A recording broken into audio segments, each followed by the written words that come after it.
Bien le bonjour.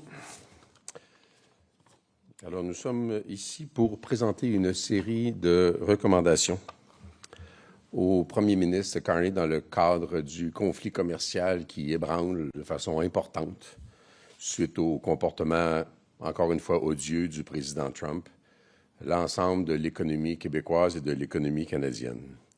Sur la base de la nécessité de passer rapidement de la parole aux actes et de ne pas simplement annoncer des intentions vagues dont la concrétisation reste éminemment incertaine. Rappelons-nous pour la petite histoire que, dans l'espoir d'établir des conditions favorables de négociation, le premier ministre du Canada a fait un ensemble de concessions avant même le début d'une négociation. On parle de non seulement avoir renoncé à des contre-tarifs, mais s'être pratiquement engagé à l'époque à ne pas en imposer. Ça va jusqu'à éliminer les quotas d'offres de véhicules électriques ou les normes d'émissions. Ça va jusqu'à avoir abandonné toute forme de contribution fiscale ou d'investissement des diffuseurs en ligne, les Netflix, les Disney, les Prime de ce monde. Un ensemble de règles, et pas de règles, mais de renonciations, dont une qui était connue, là, qui était l'acceptation du principe américain en matière de gestion de l'offre. Malheureusement, toutes ces concessions n'ont pas suffi au président américain qui a menacé d'imposer des tarifs de 50 % sur une valeur de 28 milliards de dollars canadiens de biens québécois et canadiens. S'en est suivi une négociation un peu précipitée avec des vols aller-retour de Dominique Leblanc, qui éventuellement est revenu ici avec ce qui semblait être le résultat de la négociation pour le présenter au Conseil des ministres et au premier ministre du Québec et des provinces canadiennes, pendant, présume-t-on, que M. Greer faisait la même chose avec M. Lutnick et le président. Le Québec et les provinces ont dit non. On dit non, présumément, dans le cas du Québec, parce qu'il n'y avait rien qui rétablissait les règles nécessaires en termes de participation financière pour la culture, parce qu'aussi une menace et des demandes relatives à la langue française dans l'étiquetage des produits était un enjeu, parce qu'on ne savait pas, et on ne sait toujours pas, qu'est-ce qu'il y avait pour l'aluminium, même si on parlait de réduire de 50 % les tarifs sur l'aluminium primaire, qu'arrivait-il de l'aluminium transformé, qui est l'objet dont les produits qui contiennent cet aluminium sont l'objet d'un tarif de 25 %. Et, évidemment, la forêt, qui est encore l'objet de droits de 45 % et rien ne laissait entendre que les droits compensatoires qui s'ajoutaient à 10 % de tarifs allaient être réduits, et la gestion de l'offre, qui, bien sûr, était dans l'entente. Donc, le Québec, pour ces raisons-là, disait non, comprend-on, et pour d'autres raisons, les provinces canadiennes disaient non. M. Leblanc est retourné et semble-t-il que d'autres demandes, toutes plus odieuses les unes que les autres, ont été ajoutées, faisant en sorte que le Canada ne pouvait pas dire oui parce que les provinces refusaient, parce qu'il y avait des ajouts. M. Trump a imposé les tarifs et c'est là où nous en sommes aujourd'hui. J'ai envie de dire que on a tendance à entendre que Donald Trump a sauvé le Québec, son identité et les provinces canadiennes d'une entente terrible.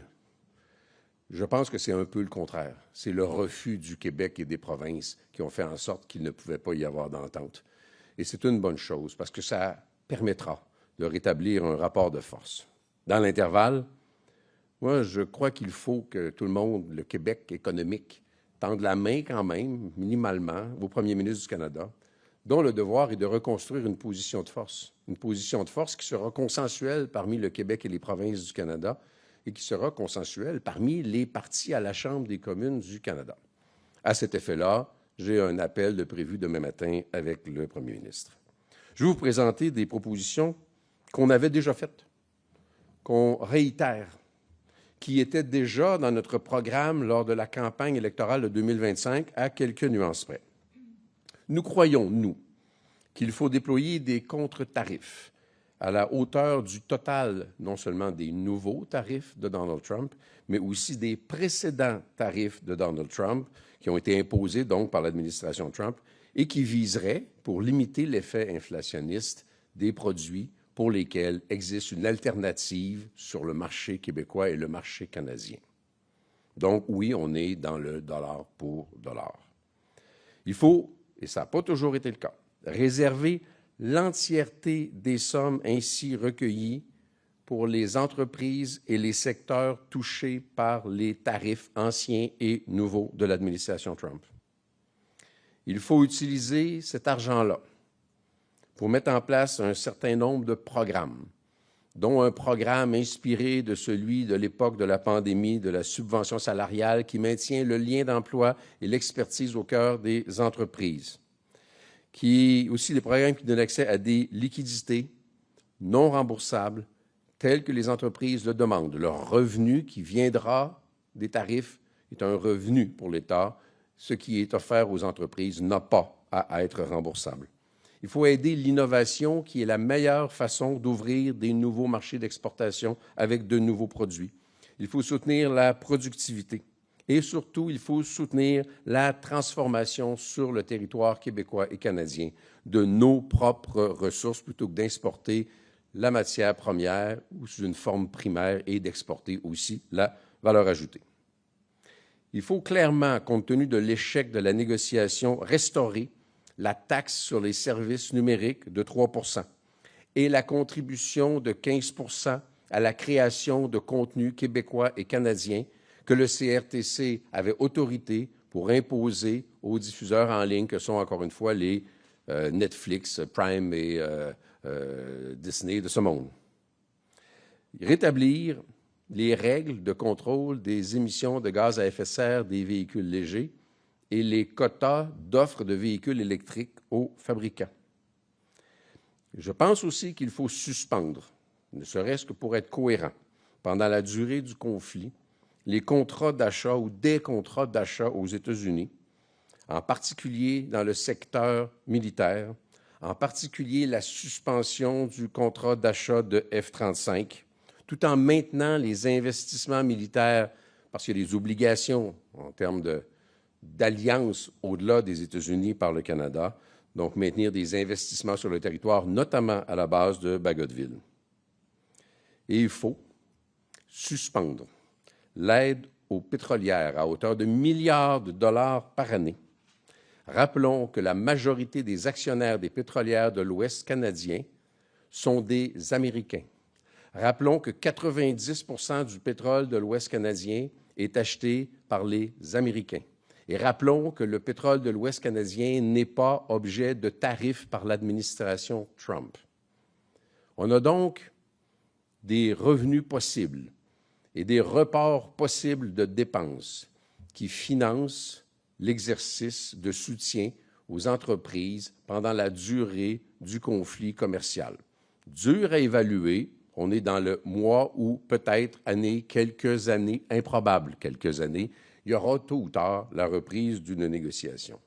Contrairement à la pandémie, il ne s'agit pas de dépenses de l'État qui s'en vont au déficit. Il s'agit de dépenses de l'État qui sont directement financées par les revenus des contre-tarifs ou par le report de dépenses qui auraient bénéficié d'abord et avant tout aux Américains. Je pense donc que sur la base de ces propositions-là, il y a ce qu'il faut pour que le Québec et tant mieux les provinces canadiennes puissent tirer leur épingle du jeu en attendant que soit restauré un rapport de force en vue d'une négociation saine et sereine et rationnelle avec l'administration américaine. Et il ne peut pas y avoir de délai. Il faut passer immédiatement de la parole aux actes, parce que ce dont l'économie du Québec a besoin d'abord et avant tout, c'est de savoir que quelque chose sera rapidement déployé et que les entreprises demeureront en opération dans des conditions acceptables pour leur survie et l'activité économique québécoise. Merci beaucoup. Nous allons maintenant passer à la dernière question, une question principale, une question qui simplement nommé le nom de votre média, de même que votre nom. Bonjour, Daniel Cadieux, Radio-Canada. On comprend que vous êtes d'accord avec la décision de Marc Carney de quitter la table de négociation. Absolument. Je ne pense pas que ça s'est passé exactement comme on nous l'a dit. Vous savez, à partir du moment où le Québec disait que pour la forêt ou pour la gestion d'offres ou pour les arts ou pour la langue, c'est une fin de non-recevoir, mais il n'y avait plus d'entente. Et si, en plus, Donald Trump en ajoutait au niveau des demandes, là, ça n'avait plus de sens. Donald Trump impose des tarifs de 50 %. Le Canada n'a pas d'autre choix que de rentrer et dire, bien voilà, nous suspendons les négociations. Mais c'est plus une initiative à la base des provinces qu'un geste héroïque de Mark Carney qui est venu sauver la culture et l'identité québécoise. Mais de quitter la table, je pense que ça allait de soi. Là, on a le président Trump qui annonce 50 % dans le secteur automobile pour 2027. Jusqu'où pensez-vous qu'on doit aller avec les tarifs, contre-tarifs? Comment vous voyez ça? Je pense qu'il faut toujours suivre les tarifs et contre-tarifs, mais attention, je ne crois pas qu'on doive travailler sur la base de tarifs transversaux qui s'appliquent à tout. Il faut vraiment aller cibler des produits pour lesquels existe une alternative. Il y a un nombre important de produits qu'on importe des États-Unis, mais qui existent, soit d'une autre origine ou soit, encore mieux, d'une origine locale. Dans l'alimentation, c'est pas tant. Donc, on doit absolument s'assurer que les tarifs ont le moins d'impact inflationniste possible. Et d'ailleurs, parmi les mesures qu'on proposait et qu'on maintient, il y a la préservation du pouvoir d'achat des gens qui vont dépenser immédiatement l'argent. Au premier chef, les retraités et, dans une bonne mesure, les travailleurs saisonniers qui sont confrontés à des défis importants. Il faut augmenter leurs revenus. Ça revient immédiatement dans la consommation et dans l'économie. L'autre élément sur les tarifs de 50 % sur les voitures, j'ai l'impression que ce coup de gueule de Donald Trump va être confronté à la réalité. L'industrie automobile américaine est intimement imbriquée à l'industrie automobile de l'Ontario. Et il ne faudrait pas que ça devienne un prétexte pour dire « Ah, bien là, tout à l'Ontario, vous savez, parce que sans l'automobile de l'Ontario, le Canada n'existe pas. » Je pense que cette mesure-là est, comme je l'ai appelé, un coup de gueule et que la réponse est possible. Possible d'avoir cette réponse en anglais, puis c'est tout pour mes collègues de CBC. Oh, that's quite a challenge. I believe that this announcement by Mr. Trump that he considers adding 50% tariffs on car industry and cars built in Canada is, I don't know how to translate coup de gueule, but it's mean words intended to intimidate and that do not take into account the fact that U.S. car industry and Ontario car industry are intimately interrelated, and somebody will have to tell him. And I wouldn't want that to become the reason for everything to be oriented toward Ontario, because without automobile, car industry in Ontario, there's no Canada. There are 155,000 jobs in the car industry in Canada. There are 192,000 jobs in the oil and gas industry in Canada. And there are 200,000 jobs in the forest and lumberwood industry in Canada. So everything has to be taken into account. Bonjour, Marc-Antoine Nouniès pour TVA Nouvelles. Monsieur Poilievre demande de convoquer le Parlement pour faire le point sur la situation. Êtes-vous du même avis que lui?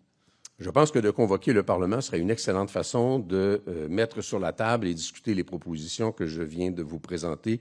Je suis jamais contre un rappel du Parlement, en particulier dans une période de crise provoquée par le président américain dans ce cas-ci.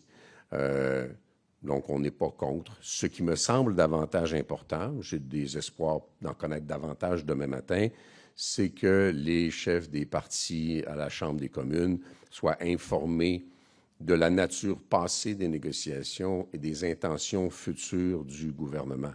Il y avait quoi dans cette fameuse entente que le Québec et les provinces ont, de façon générale, rejetée et qu'ont voulu y ajouter les États-Unis ultérieurement pour que ça devienne à ce point-là inacceptable, ce que je ne mets pas en doute d'ailleurs. Vous avez fait référence justement un peu là-dessus. À quel point vous pensez qu'il y avait vraiment la langue française dans les demandes des États-Unis? Est-ce que vous ne pensez pas que ça a peut-être été utilisé de manière à faire des gains politiques de la part de M. Carney? J'ai eu des conversations dans le passé avec 2 ambassadeurs américains sur l'enjeu du bougonnage de certains secteurs économiques américains sur la loi 96 et l'étiquetage de certains produits, par exemple les électroménagers. À l'époque de l'ambassadeur Cohen, la réponse avait été « Les États-Unis respecteront la loi québécoise ».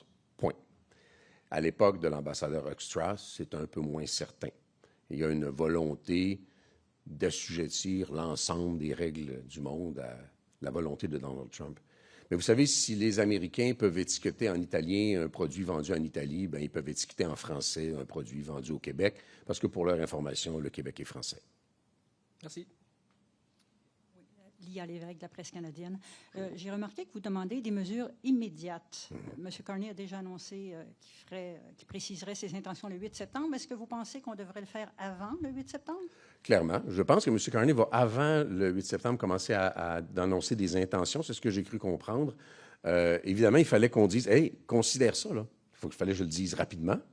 Et un des plus gros problèmes immédiats, c'est l'énorme sentiment d'insécurité. Puis il y en avait dans les médias ce matin, des entreprises qui ne savent pas à quoi elles vont être confrontées. Il faut absolument leur dire, il y aura des mesures, notamment des mesures de liquidité non remboursables pour que les entreprises ne se mettent pas à préparer des mises à pied massives dans les secteurs qui sont les plus touchés. Redonner un sentiment de sécurité et de pérennité aux entreprises et par extension aux travailleurs du Québec et du Canada. Ça, je pense que c'est essentiel. Ça ne peut pas attendre. Et les mesures que nous, on met sur la table, d'abord, on les propose depuis l'élection de 2025.